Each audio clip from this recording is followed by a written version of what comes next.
चाहे नीतिका तोमर हो, चाहे बहन आसिफा हो, चाहे बहन गुलनाज खातून हो, चाहे मनीषा हो, हमारे लिए वो प्रत्येक बेटी जो इस देश में निवास करती है, वो हमारे लिए प्रत्येक बेटी देश की बेटी है। हमने सबसे पूछा कि महिलाओं को सिर्फ महिलाओं के उससे देखना चाहिए, अगर उत्पीड़न हो रहे तो किसी समाज में बांटने की क्या जरूरत है उसको। देखिए, मैं समाज में नहीं बांट रहा हूं। सरकार जिस प्रकार से अपनी मानसिकता के तहत एक विशेष जाति को, विशेष वर्ग को निकिता तोमर की जो हत्या हुई थी वहाँ पे, उसमें क्या कहेंगे आप? बेटी बचाओ बेटी पढ़ाओ का नारा देते हैं, फिर उसी बेटी की इज्जत लूटने का काम करते हैं।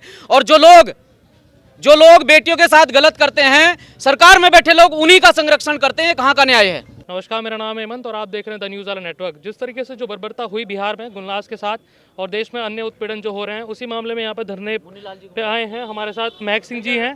पहले भी हम इनसे बातचीत करते रहे महिलाओं को लेकर और अन्य विभिन्न मुद्दों को लेकर। आज जो मुद्दा है बड़ा अहम है। महक सिंह जी हमारे साथ हैं, जो कि प्रदेश अध्यक्ष हैं आज़ाद समाज पार्टी के, और भीम आर्मी के कार्यकर्ता भी हमारे साथ हैं। भीम आर्मी के प्रदेश अध्यक्ष मुन्नीलाल शिंदे जी हमारे साथ हैं और तमाम पदाधिकारी हमारे साथ मौजूद हैं। लेकिन सवाल लेंगे हम लोग पहले महक सिंह जी से। महक सिंह जी, इस विषय में आप जो धरना दे रहे हैं, क्या मांगे हैं आपकी? देखिए, विषय है 30 तारीख में वैशाली बिहार के अंदर एक घटना होती है। एक बच्ची को लगातार प्रेशर किया जाता है शादी करने के लिए। गुलनाज खातून नाम की एक बच्ची, जिसे लगातार प्रेशराइज किया जाता है कि एक यादव समाज का लड़का, मैं खुला बोल देता हूं आपके चैनल के माध्यम से, नहीं, महिलाओं उत्पीड़न सिर्फ उत्पीड़न में नहीं देखना चाहिए। उत्पीड़न को उत्पीड़न के तरीके से देखना चाहना चाहिए, चाहे वो किसी भी समाज का हो, तो इससे सामाजिक भावनाएं भी कहीं ना कहीं आहत हो सकती हैं। बिल्कुल।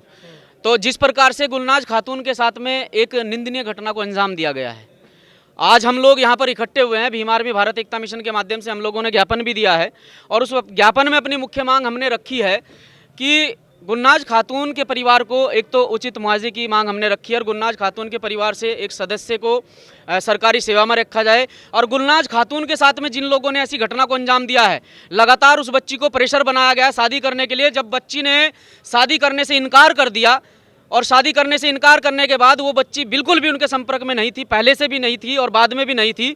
फिर उस बच्ची को केरोसिन डालकर आग लगा दी गई, जला दिया गया। हॉस्पिटल में वो बच्ची जिंदगी और मौत के बीच में जूझती है और दम तोड़ देती है। कितना दर्द उस बच्ची ने सहा होगा। सरकार के किसी नुमाइंदे से आपकी बातचीत नहीं हो रही कि ऐसे उत्पीड़न क्यों हो रहे हैं समाज में? इन उत्पीड़न को रोकने के लिए क्या कदम सरकार उठा रही है? क्या सिर्फ धरने से ही इसका सॉल्यूशन हो जाएगा? धरने से सॉल्यूशन, आपकी बात सही है, लेकिन सरकार आज के दौर में, मैं सच्चाई आपके सामने बयां कर रहा हूं कि ये सरकार जो आज के दौर में सरकार चलाई जा रही है, चाहे वो उत्तराखंड प्रदेश के अंदर है, चाहे वो बिहार के अंदर है, ये पूरी तरीके से एंटी मुस्लिम सरकार है, एंटी दलित सरकार है। सारे विषय को आप कंडेम कीजिए ना। निकिता तोमर के साथ भी हुआ, तो महिलाओं को सिर्फ महिलाओं के तरीके से नहीं देखना चाहिए। हमने सबसे पूछा कि महिलाओं को सिर्फ महिलाओं के उससे देखना चाहिए, अगर उत्पीड़न हो रहे तो किसी समाज में बांटने की क्या जरूरत है उसको। देखिए, मैं समाज में नहीं बांट रहा हूं। सरकार जिस प्रकार से अपनी मानसिकता के तहत एक विशेष जाति को, विशेष वर्ग को निकिता तोमर की जो हत्या हुई थी वहाँ पे, उसमें क्या कहेंगे आप? नीतिका तोमर के लिए भी भीम आर्मी भारत एकता मिशन के संस्थापक महोदय ने ट्वीट किया था, और वहाँ जो है संस्थापक महोदय ने इस बात का संज्ञान लिया था, भीम आर्मी के साथियों ने इस बात का संज्ञान लिया था। चाहे नीतिका तोमर हो, चाहे बहन आसिफा हो, चाहे बहन गुलनाज खातून हो, चाहे मनीषा हो, हमारे लिए वो प्रत्येक बेटी जो इस देश में निवास करती है, वो हमारे लिए प्रत्येक बेटी देश की बेटी है। हम इनकी तरह मानसिकता के लोग नहीं हैं। बेटी बचाओ बेटी पढ़ाओ का नारा देते हैं, फिर उसी बेटी की इज्जत लूटने का काम करते हैं। और जो लोग बेटियों के साथ गलत करते हैं, सरकार में बैठे लोग उन्हीं का संरक्षण करते हैं। कहाँ का न्याय है? उत्तराखंड में जिस तरीके के अभी मामले सामने आ रहे हैं उत्पीड़न को लेकर, महिलाओं के उत्पीड़न को लेकर, उस पर आप लोगों का स्टैंड क्या है? उसमें तो कभी आप सामने नहीं दिखते हैं। जिस प्रकार से महिलाओं के उत्पीड़न को लेकर उत्तराखंड में मामले सामने आते हैं, एक शख्स या एक व्यक्ति, मैं अध्यक्ष जी की अगर बात करूं तो एक व्यक्ति हर जगह मौजूद नहीं हो सकता है। हमारी जो शाखाएं हैं, जो हमारे कार्यकर्ता हैं, जो हमारे विधानसभा अध्यक्ष हैं, किसी भी क्षेत्र का मामला उठाकर देख लीजिए, हमारे कार्यकर्ता, हमारे विधानसभा अध्यक्ष, हमारे पदाधिकारी उस मामले में तत्काल एक्शन लिया, तत्काल वहां पर पहुंचे हैं। पुलिस प्रशासन पर भी दबाव बनाया है और उस मामले में तत्काल जो है रिपोर्ट भी दर्ज कराई है। मुन्नीलाल शिंदे जी हमारे साथ हैं, जो कि अध्यक्ष हैं भीम आर्मी के, प्रदेश अध्यक्ष हैं भीम आर्मी के। यहाँ से क्या स्टैंड है सर इस मुद्दे को लेकर जो अभी हो रहा है, या उत्तराखंड में जिस तरह की घटनाएं सामने आ रही है, तो आपका क्या स्टैंड है?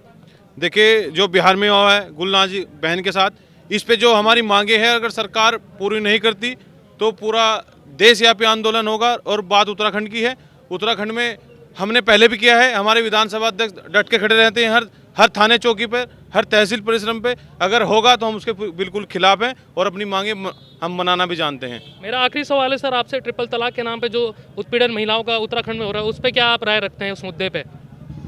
ट्रिपल तलाक पे देखिए, हमारा मानना ये है, महिला किसी भी जाति धर्म की हो, उसके साथ सही होना चाहिए। सही होना चाहिए जी। अपनी बात इन्होंने रखी, भीम आर्मी के अध्यक्ष हमारे साथ थे, आज़ाद समाज पार्टी से हमारे साथ थे, कि देश जो बेटियां हैं उनको देश की बेटी से कहना ही उचित होगा, और जितने भी उत्पीड़न के मामले वो कि समाज के नहीं देश के हैं। अगर ये वीडियो आप हमारे फेसबुक पेज पर देखें, लाइक करें, फॉलो करें और शेयर करें, शेयर ज़्यादा करें ताकि समाज में ज़्यादा चीज़ें बात पहुँचे, समाज जागरूक हो इन चीज़ों को लेकर।